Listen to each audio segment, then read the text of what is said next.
Erev Tov, good evening. Welcome, Mishpocha.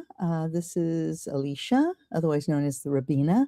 And tonight is, of course, yet another episode of Ask the Rabbina. And this is your chance to ask me whatever question you may have rolling around in your mind. Usually it's something pertaining to what we believe, who we worship, how we worship, why we worship, or anything concerning Torah observant living. And so I'm here to answer your questions. Okay, just checking to see if we've got anyone on. We're still waiting, so I'll give it a couple of minutes. I want to let you know that we do have open discussion here, and that's in the form of you going to the live chat. And I can see if, and already we have a comment. And Kifa says, Erev Tov. And I say, Erev Tov, Kifa. Good evening, Kifa. So normally we don't have a set theme at the beginning.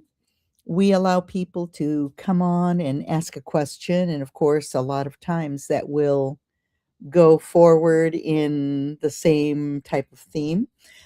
We can mix it up a little bit. So if you have a question about Torah living, why we do what we do, and or if it's a question about something you read in the Bible and it's not completely clear to you, I can help. And so all you have to do is find the live chat. And if you're on YouTube, if you're watching this on YouTube, go below this video that you're watching and it will say either open live chat or it'll say comment. Or some such wording like that. And that's all you have to do. Just put your question, comment, scripture verse. If you have a prayer request also, I would be glad to pray with you. And so anyway, it's very easy. Okay. And while we're here, I do want to go over just a couple of rules about that are for our safety, our protection, and they're not meant to hinder you, but they are meant to keep things pleasant here. Okay, so I call these Rabbina's rules, and it's very, very easy. There's only really 3 basic rules, and so we'll go through those. Okay, first one is please be kind and polite. You may think a certain question that somebody asks or a comment that somebody makes is not to your liking. And that's fine. That's fine. You don't have to like everything that's said here. But please keep your reaction on the adult side. We have varying opinions, but the way we express those opinions is important. It's important to not attack the person who is speaking. So please don't belittle anyone. And you never know, you might learn something. Okay, number 2, keep it kosher.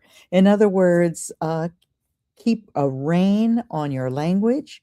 We don't want any F-bombs or any other kind of bombs. We're adults here, and we should have a vocabulary that is sufficient to keep us from uttering curse words or other words and phrases that might be insulting, harmful, hurtful to other people. Also, we don't know if there might be children listening to this program, so we try to keep everything family friendly. So please keep it kosher. And finally, stick with the program. Uh, Once we get on a subject, let's try and keep it in the same subject. Yes, we do go on rabbit trails once in a while, and that's okay as long as we circle back. Okay, so try and stick with the program, and please don't hijack the program. I know there are some people out there that want to teach, preach, and prophesy. And I tell you, it's so easy to get your own program and say and do whatever you want on that program on YouTube. But this is not the place for that. So let's try and be polite and kind and respect each other's time. So those are the rules. And so please and thank you. And we already have Jason. Jason. Okay. I'm going to and Jason says, "Hello, hello. I'm not Jewish, but I'm going to keep it kosher." Thank you, Jason. "I do not like foul language at my age, 51. Amen. Um, there's no reason for it. We're adults and we don't have to engage in that kind of language. It's just cheap and tawdry. we, we want to have a little class here. So thank you, Jason, for coming in and making that comment. That was very valuable. Okay. So, as we're waiting for people to make comments, like Jason did and like Kifa did, um, I know that right now everybody's getting prepared this week in the church. This is called Holy Week. And so we've got people preparing for Resurrection Day, Good Friday, Maundy Thursday. And then, of course, as we observe, we're preparing for Passover, and we had a wonderful time yesterday at our congregation. We had the team together, and we were setting up the room for Passover, and it the room looks amazing. And so my thanks and blessings to all those that helped out. And even if you weren't able to be there with us in person, I hope that if you were praying for us, that we wouldn't have any injuries or be um, fatigued from the work, because it does, it's not harsh work, but it's work to get everything in preparation. And I covet all your prayers for everyone's preparation for this week's celebration. Um, so okay, so that's sort of the umbrella we're going to be under as far as questions about Passover and Resurrection Sunday. How do they relate? So if you have any questions, and I'm just going to be continuing talking about the subject, but feel free to interject any question that you might have. So I hope you have your favorite beverage. I've got my water, and we'll settle in a little bit. This is not a long program, so don't wait until the end, because the end may come soon and you'll miss out on your chance to ask your questions. So don't be shy. I'm ready for your questions. Okay, a little Mayim Chaim. Okay. Well, I guess I'll continue on with talking about the preparations. Um, I would like I can't say show of hands, but um, if if any of you have ever been to a Passover Seder meal, um, if you would put in the comment area either a thumbs up or a yes, if you have.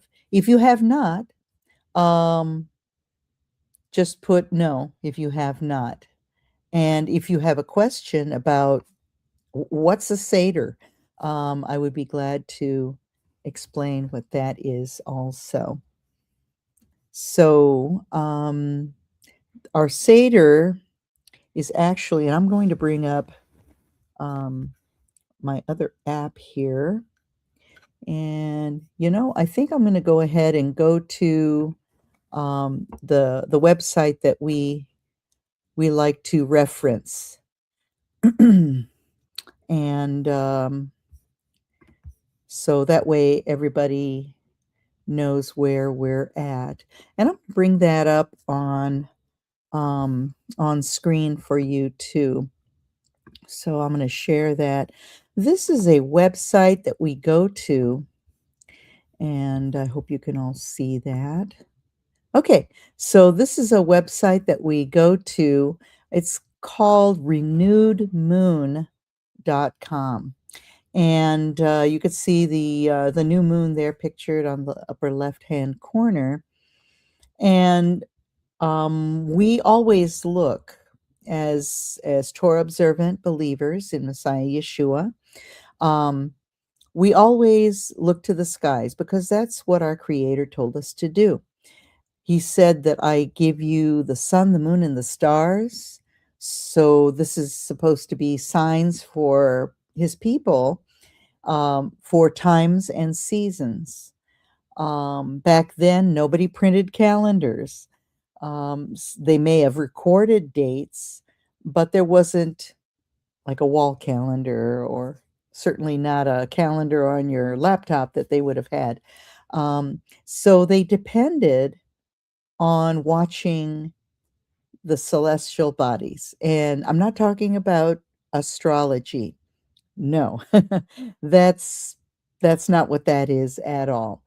But if you are a farmer or know a farmer, you're probably familiar with how many traditional farmers will depend on the signs in the sky.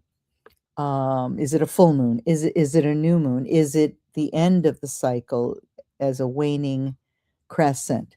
And all these things tell us what how things are changing in the weather, when it's good to plant crops, when it's good to harvest crops, and all that. And also, if you have animals, if you have sheep, goats, cows, mules, elephants, whatever you have, these signs in the sky are useful. And especially back then, they would count the days between the new moon and the full moon, and from the full moon to the waning crescent.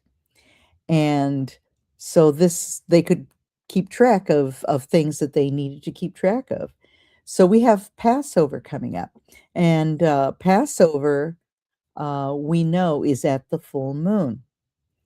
And a couple of episodes ago, I explained how we determine how the month of the new biblical year begins. And of course, we all know now, hopefully, we all know that January 1st is not the new year. That's a secular date. It comes from um, ancient peoples, the Romans specifically, and all the months, and even that the celebration of the new year was to honor their gods. We as Torah believers, we as people who try to live biblically, um, we don't acknowledge that. It's January 1st is just another day. Um, but we, instead of celebrating secular holidays that are really not instituted by our Creator to celebrate in the Bible, if He doesn't tell us to celebrate those things, we don't do it.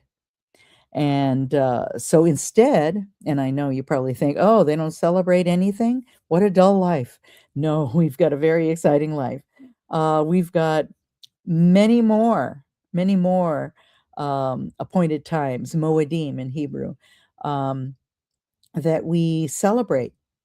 Our Creator loves us, wants us to be happy and grateful for His provision and protection, and so He sets aside. he makes holy these certain dates, and he tells us to observe them throughout our generations. It's another way, it's the biblical way of saying forever. And so that's what we do.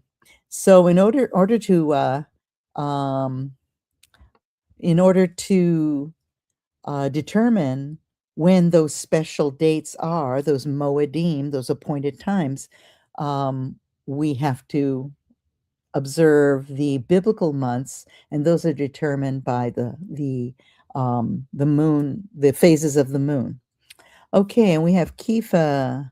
Kifa says, "I have been to several seders." Sir, you've been to more than several seders. And actually, he's that's my husband. And I call him Kifa. His name's Craig, but I call him Kifa because that's his Hebrew name. And he is actually going to be the master of ceremonies at our Passover Seder. So, and I will be assisting him as he leads the Seder. And it's great fun. It is very enjoyable to participate in all these special holy feasts, these festivals of the Lord. They're all called feasts, but we don't feast at all of them.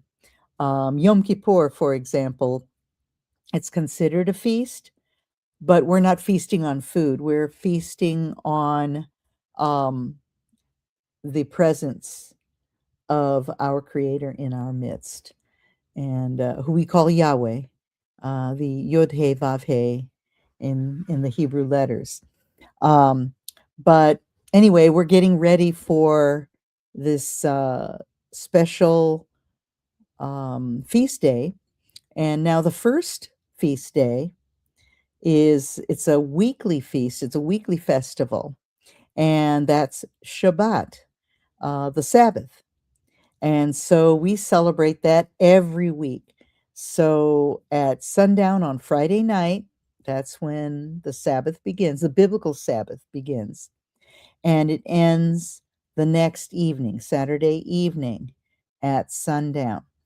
And we look forward all week to the Sabbath. We love the Sabbath. It's a time where we can worship and fellowship with our brothers and sisters in the faith. Um, we rest from our labors. We can leave the outside world outside of our existence. But we enjoy the Sabbath so much, and that is a weekly festival. And so right now, we are getting ready to observe the first of the spring feasts, which is Passover. And all the feasts are prophetic. Every one of the feasts of the Lord are prophetic. And for those who say, oh, well, we don't do that, those are Jewish feasts. Nowhere in the Bible does it say they're Jewish feasts. They are called feasts of the Lord, and these appointed times, these are appointments.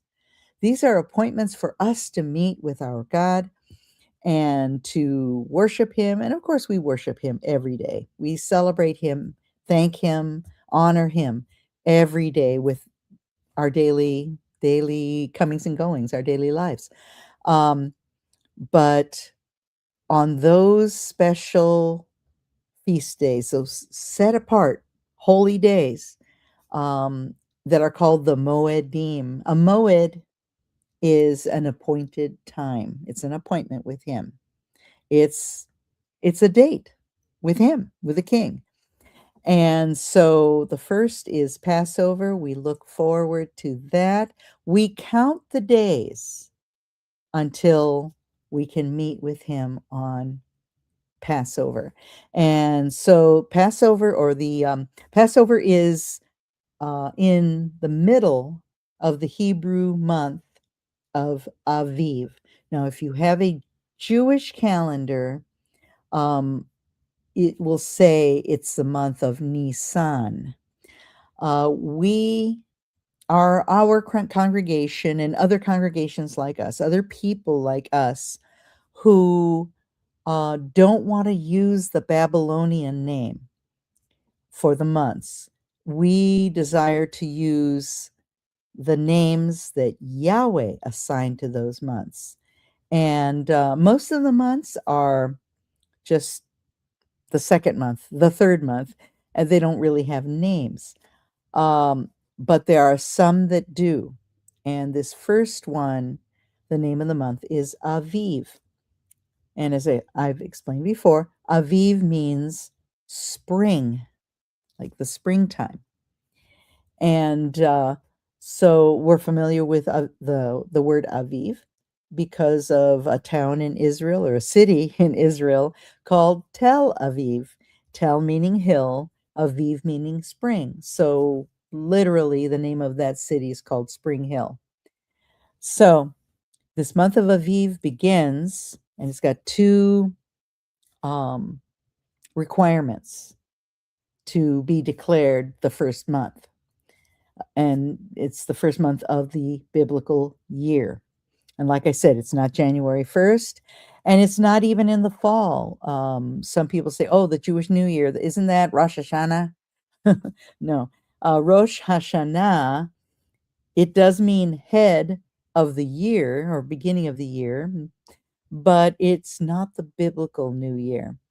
It's more of the civil New Year, and Judaism has at least 4 New Years. There's a New Year for trees, there's the biblical New Year, the civil New Year, the New Year for kings, but the only one that's biblical, the only one that Yahweh has declared to be the actual head of the year is in Aviv, and we determine Aviv by what's declared when you see that sliver of new moon, and it's got to be witnessed by 2 or 3 witnesses, reliable witnesses, to declare it to be the new moon.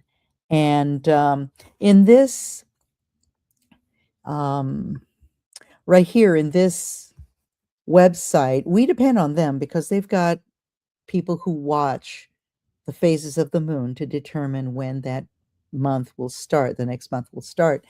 And so right here, we've got the global observation.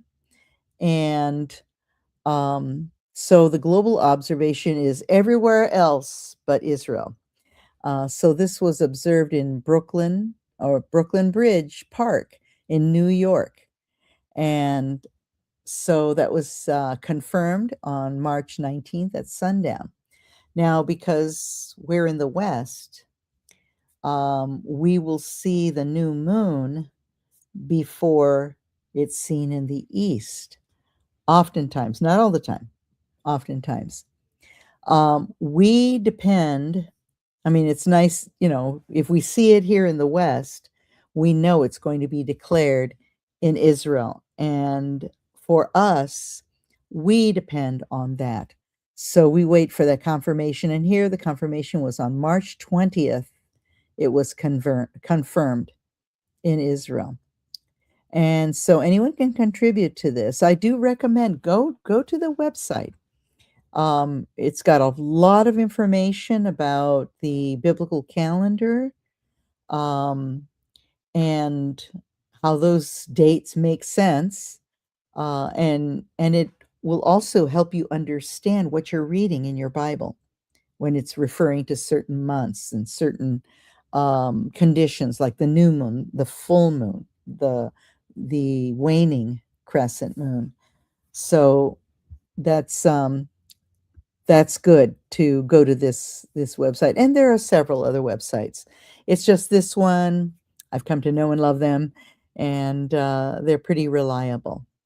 Okay, so I'm going to go ahead and remove that. All right, and see if we have any questions. Okay. All right. Well, we don't have a lot of questions tonight. We're coming on almost 7 o'clock, and I'm going to make this. This is going to be a little short tonight because I still have a lot of preparation to do before Passover. But if you have any questions about Passover, please put it in the comments area, and I will do my best to answer those questions. And if I don't know, I will refer you to a resource where you can find out.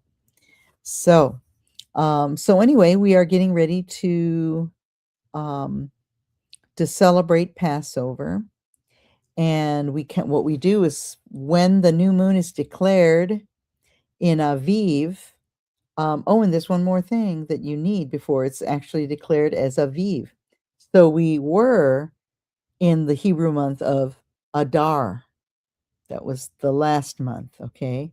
Now, at the end of Adar, we're waiting for that, not only the crescent moon to tell us that Aviv has begun, but we are waiting for the barley to be in a state of ripeness. It's no longer dark green, but it's starting to get that golden color. It's a little green, but more golden. And also the people that inspect, they go out to the fields, barley fields, and inspect, and they'll take some of the kernels of grain and they'll split it open and check the inside. And if it's got kind of a doughy texture to the inside, then that tells us that the barley is in the state of Aviv. Okay, so that's why the month is called Aviv. So it has to do with the spring, it has to do with the barley. And once you've got those two things going on, the barley is in that state of ripeness called Aviv, and the new moon has been declared, then we know that we're going on into the next month, the next biblical month, which is Aviv. We know spring is here. I don't care what Puxatani Phil or the other groundhogs said. We go by the markers that Yahweh has put in the sky, the sun, the moon, the stars, and also observing nature, um, especially agriculture. So we depend a lot on those signs. Now, if the new moon appears, but the barley is not in Aviv, it's not in that state of ripeness yet, we have to give it another month. So instead of the new month, okay, well, here we are in Adar, instead of the new month being Aviv, it becomes Adar 2, the second month of Adar. Okay, so Adar 1, Adar 2. So we give the barley another month to show that it is ripe enough to be declared Aviv. When it is, then the following month is Aviv. But this year, spring came early, and so we went right from Adar to Aviv. Okay, so once we're in Aviv, we count 10 days. And this, you'll find this in the Bible, where the people counted 10 days, and then they would select a lamb, a perfect male lamb, about a year old, and they would bring it into their home for 4 days. And so it became like part of the family.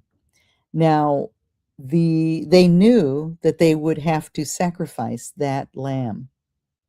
But for those 4 days, that lamb has the best existence because it gets to sleep with the kids, eat from the table, gets to be loved. No doubt they give it a name, um, even though they know that they're going to have to sacrifice that lamb. You see, when you have that relationship with that lamb, it's even more of a sacrifice. And it's a picture of Messiah Yeshua when he was born in Israel to be one of the people of Israel. You see, you can't be the king of a people that you are not part of. And he certainly is a king of Israel. And so that picture of that lamb being brought into the family, it's like Yeshua being born in Israel. People get his relatives, his mother, his adopted father, earthly father. Um, he grows up with them. They teach him. They love him. He's part of the family, and the extended family knows him too, and the community that he grows up in. So he's one of the people. And so when it comes time for him to give his life, it's a sacrifice. It's even harder. It's not only a sacrifice for those people who knew him and loved him, but it's a sacrifice for himself.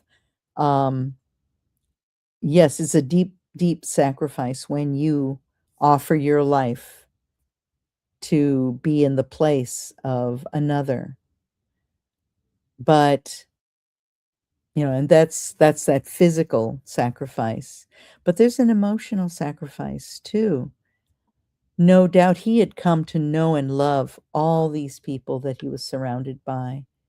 How how can you know that you're going to die and you're leaving your mother and your brothers and your friends, your community?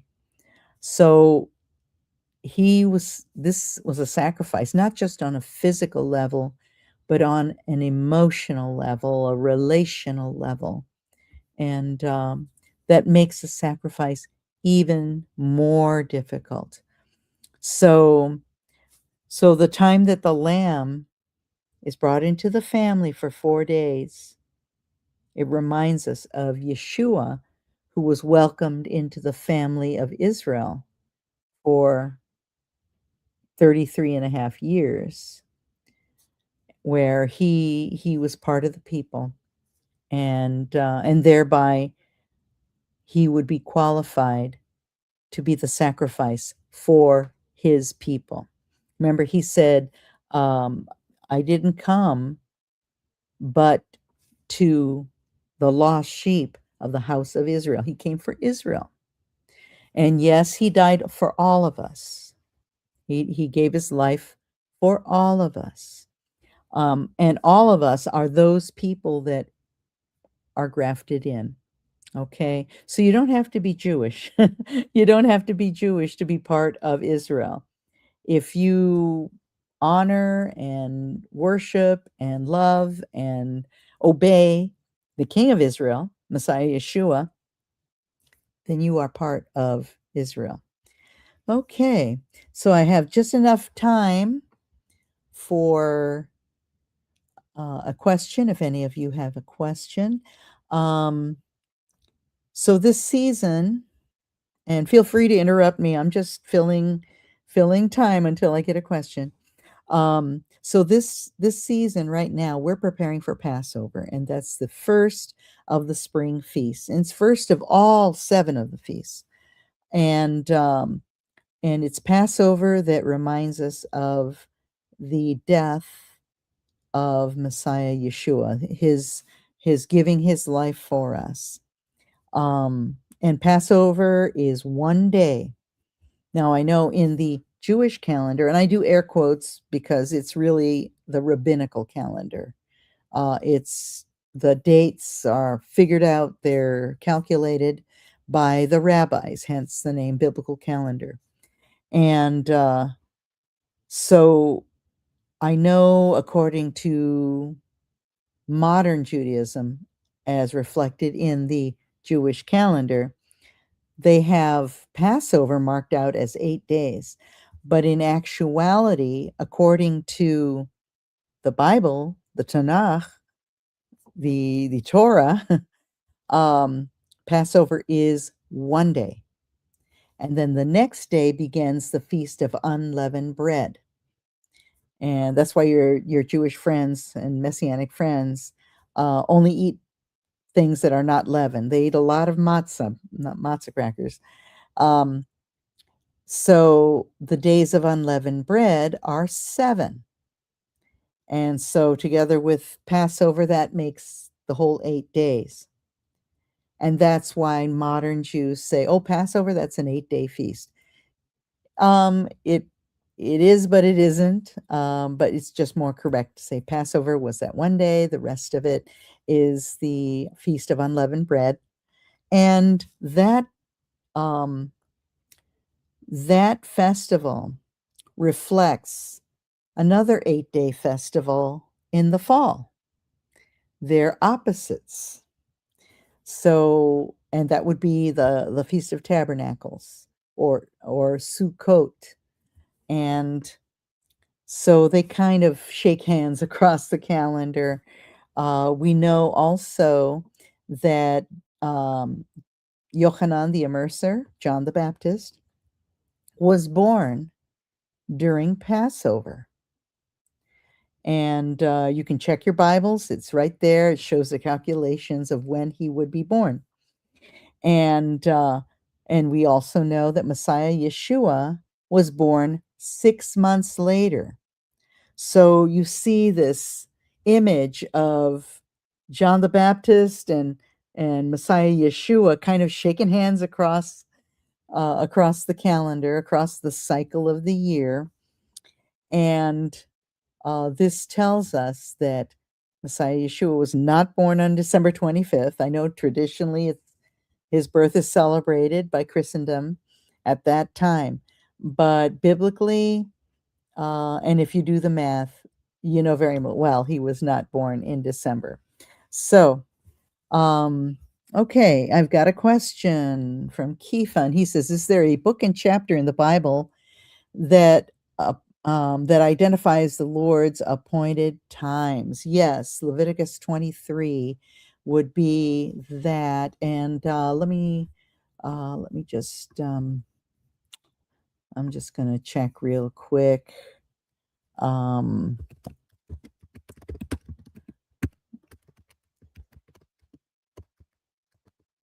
okay, in Leviticus. Okay, so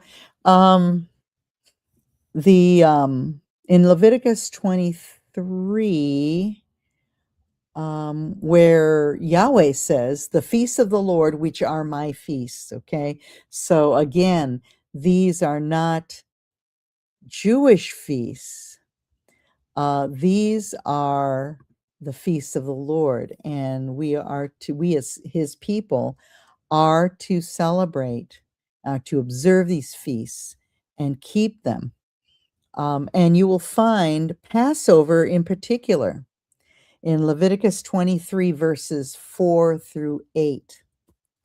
And this describes the plagues in Egypt, which was it was judgment against the gods of Egypt. And it's very interesting to see what gods are associated with each plague. I won't go over that tonight. I think probably next week, when we are in the middle of the Feast of Unleavened Bread, I'll go over that.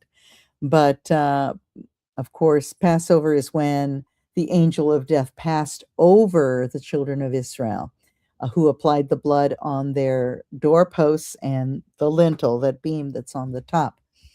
And so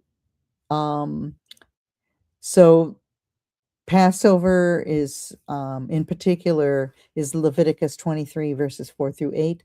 And you can read about all the other feasts in Leviticus 23. It lists them all. Thank you, Kifa, for asking that question. Okay. All right. I guess it looks like we're about done here, unless there's any other questions. But we're getting ready. We're getting ready for Passover. I hope you all have a blessed Passover. And if you would like an explanation of Passover and see an example, go to our videos. Go to our live videos in our YouTube channel here, and just do a search on Passover, and you can watch those. There's a lot of good explanation there, and also demonstration of what it looks like to have a Passover Seder, whether you go to your congregation or you have it at home with your family. It's a blessing either way. So, okay. So I want to thank everybody for joining me tonight. I do hope you have a blessed Passover, and that your preparations for it is non-stressful. I know there's a lot that goes on, There's a lot of house cleaning, getting ready, removing the leaven out of your home, and so you've got until Wednesday at sundown to do that. So much prayer over you and your household as you do that, and please take that all as a blessing. And I do hope that as you observe Passover, whether it's with us at Neve Shalom or at home, that you are truly blessed, that the presence of our Creator is with you, and that He truly be honored by your keeping of this feast. So I want to thank all of you who joined me tonight, and don't forget that I'll be back next week, Wednesday, 6:30, to go over those plagues. I think we have a subject, and um, I'll talk a little bit on next Monday too. This Wednesday, normally we have our midweek midrash, our Bible study, but because we're preparing for Passover, I'm going to skip it this week. So join me the following week, and I'll be talking more about Passover as we'll be right in the middle of it. And okay, and then also we have our Shabbat service, our Sabbath service on Saturday afternoon at 1 p.m. And these times are all Central Time, okay? We're in North Central Illinois, so we abide by the Central Time. So Saturday at 1 p.m. And I hope you'll join us. If you can join us in person, that would be wonderful. We'd love to see your bright, shiny faces there, and we hope that you will worship with us and fellowship with us afterward, as we share a fellowship meal. But if you're not able to join us in person, please join us online right here on our YouTube channel. And if this has been a blessing to you, I know it's been a blessing to me.